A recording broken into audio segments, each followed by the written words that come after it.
আমির হামজার এত সুন্দর আলোচনাগুলা ভিডিও কেটে এডিট করে যারা ফিতনা সৃষ্টি করে তাদের বিচার আল্লাহ করব। খাদিজাতুল কুবরা জীবনে এক ওয়াক্ত নামাজ পড়েনি, একটা রোজা রাখেনি, একবার যাকাতও দেয়নি, জীবনে একটা হজও করেনি, অথচ আল্লাহ নিজে জান্নাতে ঘর বানিয়ে তার জন্য পাঠিয়ে দিয়েছেন পৃথিবীতে একজন মহিলা, যার জন্য জান্নাতে আল্লাহ ঘর বানিয়ে স্বয়ং সুসংবাদ পাঠিয়েছেন জিবরাইলকে দিয়ে।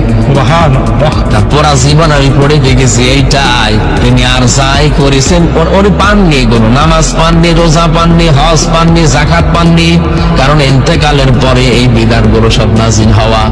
জীবনে একটা বিষয় পাওয়া গেছে, উনি স্বামীকে উদ্বুদ্ধ করতেন দিনের জন্য, নিজের যত সম্পদ ছিল সব স্বামীর জন্য তিনি উজাড় করে দিয়েছিলেন। সম্মানিত মা বোনেরা, বলেন তো পৃথিবীতে একটা ইবাদত করলেন না? শুধু স্বামী কেন্দ্রিক থাকার কারণে যদি আল্লাহ জান্নাতে ঘর বানিয়ে পাঠিয়ে দেয়। আর একজনের জীবনে পড়েছে হযরতে আসিয়া। এই মহিলা তার স্বামীর অত্যাচারিত হওয়ার পরে দোয়া করেছিলেন, আল্লাহ তুমি আমার জন্য জান্নাতে একটা ঘর বানিয়ে দিও যেখানে বসে তোমারে দেখা যায়। এই মহিলার দোয়া কবুল করে আল্লাহ জান্নাতে একটা ঘর বানিয়েছেন, আর ওনার জন্য আল্লাহ নিজে জান্নাতে ঘর বানিয়ে পাঠিয়েছেন।